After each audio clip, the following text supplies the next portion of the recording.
Do you think Russia's going to tone it up a notch when winter comes? I think Russia just needs to keep doing what they're doing.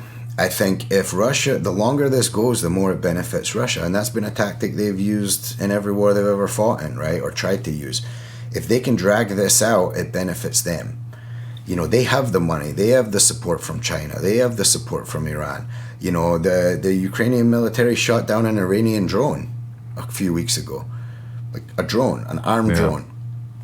And so you're like, they have the support they need. They just need to keep going. And look, if they continue to target these civilian cities, when that happens in Ukraine, it's devastating for those people. I mean, it's devastating no matter where it happened, but it really does affect them on a huge level, even if it's nowhere near their cities, right? I mean, that thing happened this morning, and he's been uneasy today because of that. It's a real thing. And I mean, if I was Russia and I'm playing the bad guy, look, they're targeting these civilian cities. They have been since the beginning, and nothing gets done about it. You know, now if you attack civilian cities and I punch you in the mouth, you're going to think twice about attacking these civilian cities. It's not happening to them. So they can just do this.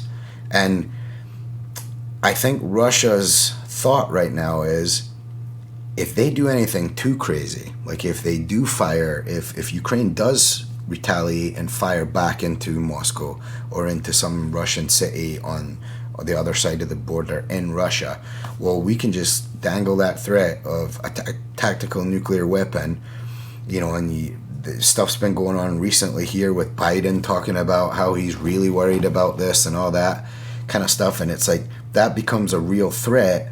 And then the political pressure gets turned on in Ukraine from the rest of the world. Like, you can fight them, but don't do anything too crazy. Like, don't really piss them off.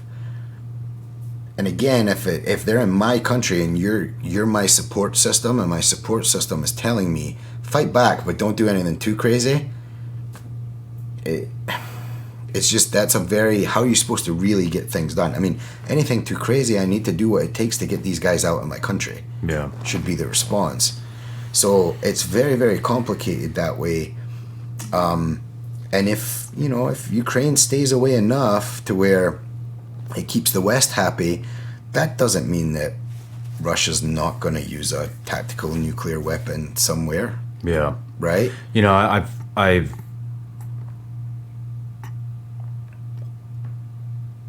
if Putin was smart, I think he would be making a move this winter. Those pipelines are gone. He's going to turn the gas off. He said he's going to turn the gas off. That's going to create a major energy crisis all throughout Europe and Ukraine. It will be very smart of him to have a follow-on plan. You know what I'm getting at. Yeah, and I think no one's going to do anything about that. I mean, no one's done anything, including the Ukrainians, against anything Russia's done. I mean, they are lobbing the artillery thing.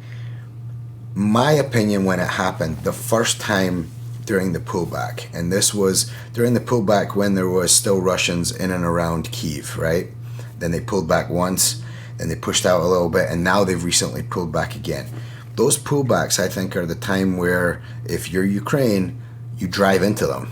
They're moving back for whatever reason. We talked about that earlier. Is it just a logistical thing, and they're trying to consolidate to support those forward lines, and you just need those lines tighter for the mismanagement that you have? It doesn't really matter at that point. If I'm on the Ukraine side and I'm seeing that big of an orchestrated pullback, I'm pushing into that pullback.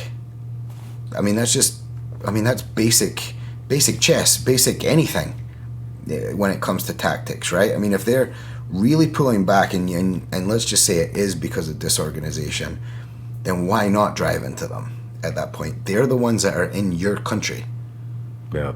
And they're moving out of that space. I mean, don't take that opportunity to roll into that town on tanks with flags on top and everybody cheering and just to post it on Instagram and make it look like you're winning the war. Go win the war. Yeah.